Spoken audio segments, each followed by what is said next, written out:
I need this story. We just started recording. Welcome to Raw Food. We're talking about service industry people because they are often maligned and don't get enough appreciation. But sometimes some folks are a bit iffy. T, take it away. Exhibit A. My hair is orange. For the people that are listening and cannot see, like, give us a little bit of background. There's a little bit of background. I wanted to color my hair brown, chestnut brown. If you're confused, just look at anything brown and pick that color to dye my hair with. A UPS truck, bitch. Like, right. Anything that relatively looks brown, use that. And if you're unsure between the shades of brown, go with the darker one. So chocolate bar, even, if you will. Nigga. Hershey chocolate bar. Anything chestnut, acorn, walnut, anything brown. So here I am. Michelle Obama. Just give us brown. A mahogany. Perfect. Cocoa butter soothed into the skin. Brown. and I have orange hair. For people that are listening that cannot see, I can attest. This is orange. This is tangerine. This is orangutan hair. Not copper. Orangish reddish. Not copper. Not golden. Not strawberry blonde. Not light brown. Orange. And let me tell you something. I paid $250 over a course of 2 weeks for this to be wrong. Twice. Now, I hear all the time how horrible the service industry is lately. And I'm here to tell you that it's true. And this is a person I know for 4 years. I parlayed that into another service story. So I went away with one of my best friends for her birthday.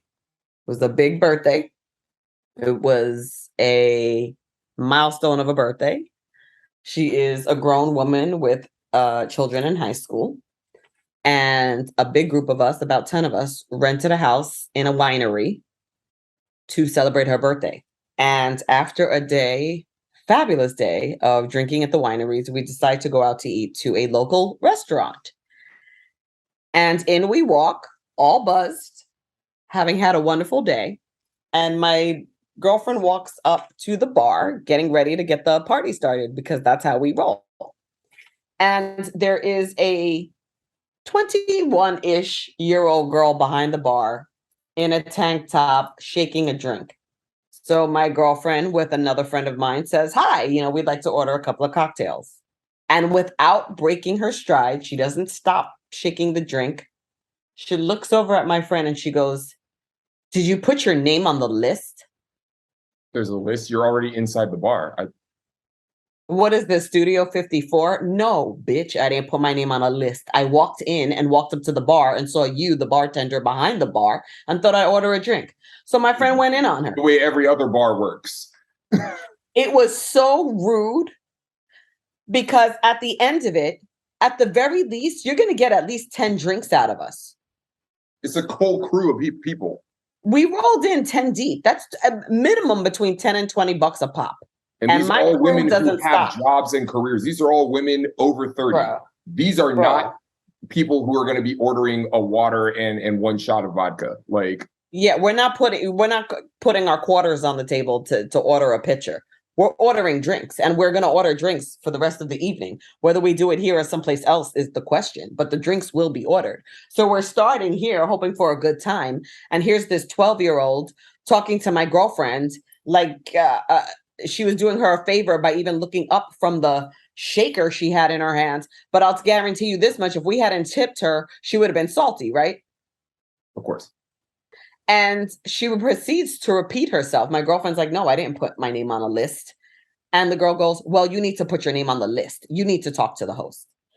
And she said it in that tone. It wasn't just the words. It was the tone also. This group of women is about to spend. We've been drinking all day. We're celebrating a birthday. We didn't come here to not order. And even if there is a list and there's a way to do it because that's just the structure of your restaurant, there's a way to say that to your customer that doesn't come across like you're trying to be snobbier than the customers you're serving. Were you in New York or somewhere else? No, we were in California, at a winery in California. At a wine. Okay, so you were in Napa. No, we were in a different winery. Okay, but you okay in wine country though. But we were in a wine country area within the perimeters of California. Was this all Black women? Was this all Black and Latino women? Latina women. Because I have heard stories Latina of like women. a group of Black women not really getting the best treatment at some of these California wineries. No, it happens to brown women, Latina women as well.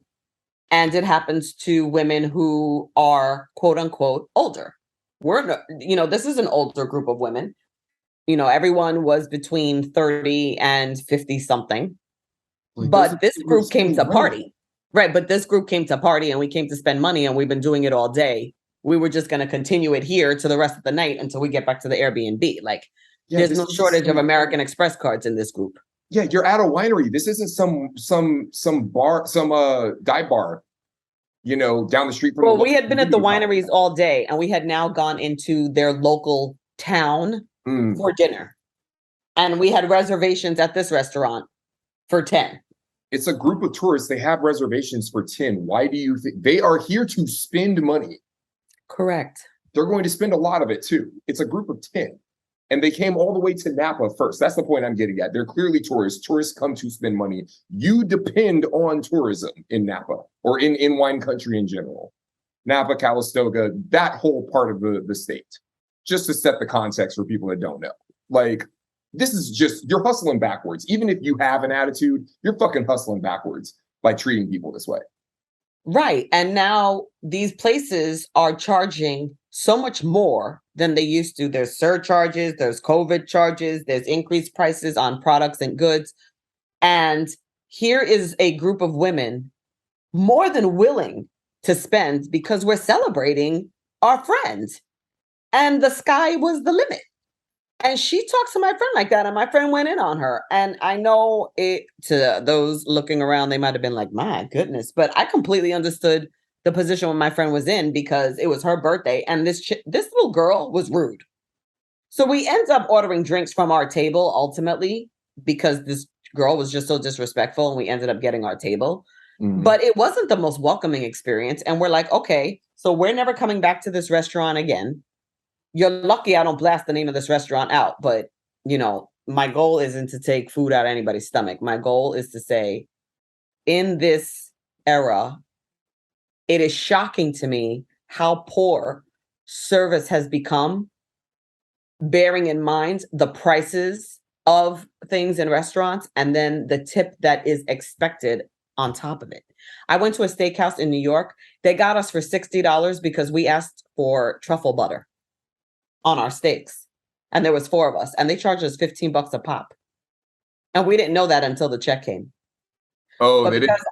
Right. But because I'm sensitive to the fact of how people regard people of color who go out to eat, the lack of tipping, the lack of manners, quote unquote, that allegedly some of our communities have been accused of.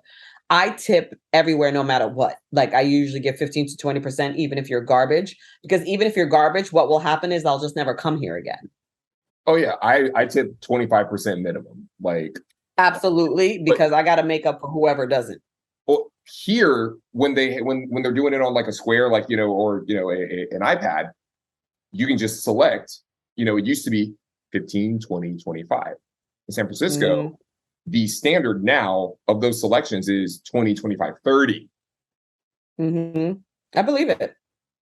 And it's weird to me that the service is not better. Is now considered a medium tip rather than a good tip. And 30% is now a good tip. Is the service any better? No.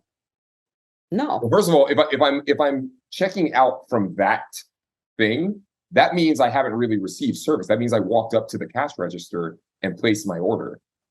Thank you.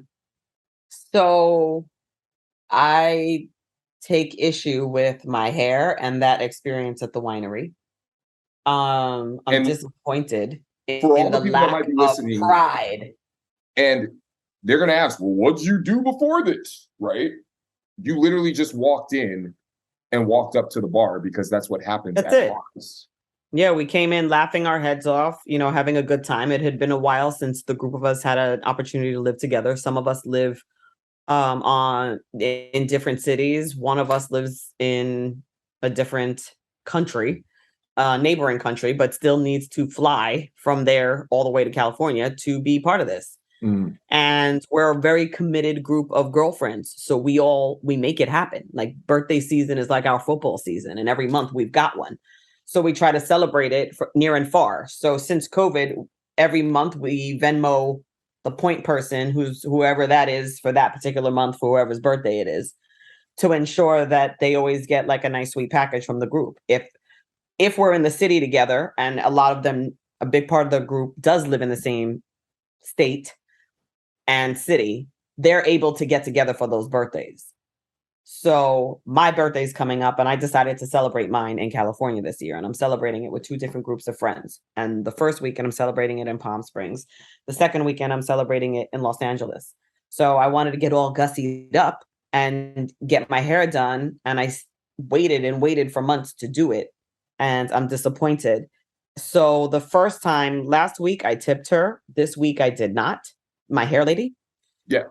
And see, now 20 years ago, I would have went off on her. I would have like exploded on her. What the fuck? Now let's get that story again. So you I did not. I am working diligently. I'm not always successful, but I'm working on diligently on being less reactive. Because when I give clear instructions to somebody multiple times and then they do the exact opposite, quite frankly, you know what you're doing. Right. So you told her you want it. I told brown. you multiple times. If not brown. Yeah. And when in doubt, go darker. Right.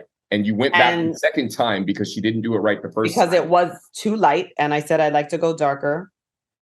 And you tipped her, even though she didn't do it right the first time. You tipped her that first time anyway. Tipped her that first time. And then and at the time she asked you to go to McDonald's? And asked me to go to McDonald's, which my lovely partner was nice enough to go for me and bring it to us. But yes, and I of course didn't ask her for that money back, because that's just not my personality. If other people do, good for you. I did not. So on top of the tip and on top of the McDonald's, the color was wrong. So I go back this week because I'm like, well, thank God I built in enough room to fix it. But again, what type of service am I getting if I have to think about this and have a strategy for getting my hair done? And I still ended up spending over $250 for the wrong hair color. And what kills me is that she looks me in the face and says to me, I know you asked me to do it brown. So that's how the conversation started. I know you asked me to do it brown, but I didn't. And I did it lighter because I think that this color would look better. And now my hair is orange. So this wasn't a failure of communication. This wasn't a mistake in execution where I just used the wrong thing accidentally, or I just put it in wrong, my bad. No, I knew what I was doing. I heard your instructions. I knew what I was doing. And I deliberately set out to do the opposite of what you told me to do. Or at least go in the opposite direction. You said you wanted darker and you wanted brown, and I heard you. It's not that I did not hear you. I didn't mishear you. No, I heard you. And I just decided to say fuck off to your instructions, directions, your desires, and decided to do it my own way anyway. Despite this being the second time you're here, because I made it orange the first time. Since finding Jesus, because 20 years ago, I would have shredded her. 10 years ago, I would have shredded her. But being around my partner, who is much more easygoing than I am, I'm learning less is more. So I looked at her and I said, it's fine. And I sat down and continued reading my book, which I had brought with me because I like to read, especially when I'm getting my hair done. And she finished doing it. And I said, how much do I owe you? She told me her price. I Zelled her. And I got in my car and said, you win the battle, but I win the war because I'm not coming back. And I'm not going to argue about it. We're not going to discuss it. I'm not going to talk to you. I'm not going to explain anything. You're going to hear me through my silence. The fact that she didn't at least offer to do it brown for free kind of sticks out to me as someone who's worked in the service industry as like, this person didn't do it. You did it not the way this person asks. And with that tepid response, it's clearly not a response of excitement. You should now offer to say, hey, look, maybe I shouldn't have been freewheeling with your hair. Heavy pause there. You say that, and you say, if you would like, I will do it brown for free. Here's when I'm available to do that. That would be appropriate service. And I'm sure you would have tipped them excellently for that. I would have gone to her forever. Yeah. And this is a person who's asked you to bring them McDonald's. Right. Whatever passive aggressive behavior. Yeah. Whatever. And she asked you to drive her to the bank? Yeah.